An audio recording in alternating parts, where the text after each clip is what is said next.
न्या न्या आणखीन न्या आणखीन न्या आणखीन न्या, चपाती पण नेली, भात पण न्या, आमटी पण न्या, भाजी पण न्या. मग आम्ही काय करायचं? गो करोना गो, रिकाम्या थाळ्या बडवायच्या. आता रिकाम्या थाळ्या बडवायच्या असतील तर गो मोदी गो, गो भाजपा गो म्हणून बनवल्या पाहिजेत. आणि आपण जी काही कामं केली, आपण 10 रुपयामध्ये शिवभोजन दिलं की नाही दिलं? दिलं ना.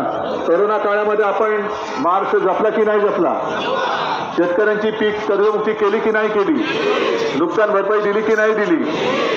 नवीन उद्योग अगदी कोरोना काळामध्ये सुद्धा जवळपास 6.5 लाख कोटींचे आपण सामंजस्य करार केले होते की नव्हते? मग गेले कुठे? की लुटारूंची दरोडेखोरांची युती आहे.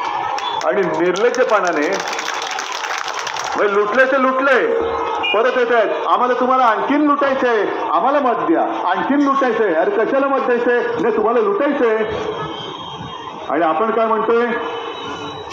आपण म्हणतोय काय ऐकलं की नाही? काय म्हणतोय आपण? गेल्या 2 दिवसात पंचसूत्री जाहीर केली, काल वचननामा जाहीर केला, आता उद्या मला वाटतं महाविकास आघाडीचा आपला वचननामा किंवा जाहीरनामा जाहीर होत आहे.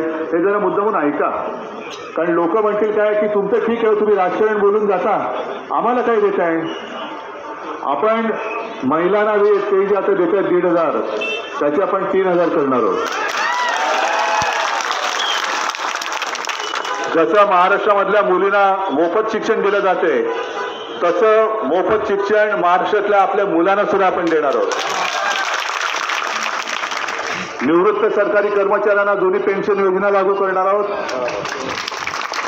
तसंच त्या कर्मचाऱ्यांना मुंबई आणि मुंबईच्या परिसरात परवडणाऱ्या किमतीत आपण घरं पण देणार आहोत.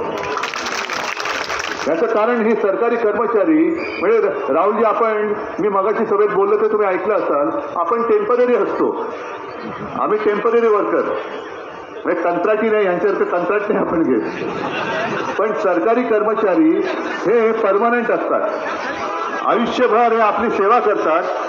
पण निवृत्तीनंतर काय करायचं? पेन्शनचा पत्ता नाही, घराचा पत्ता नाही, तर त्यांना सुद्धा आपण दिलासा देणार आहोत, पोलिसांना देणार आहोत.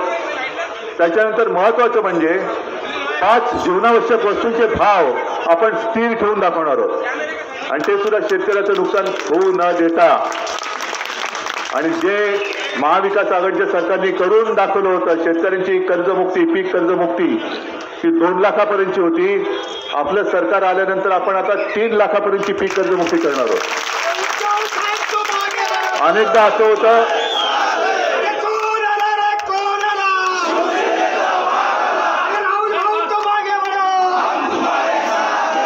अनेकदा असं होतं की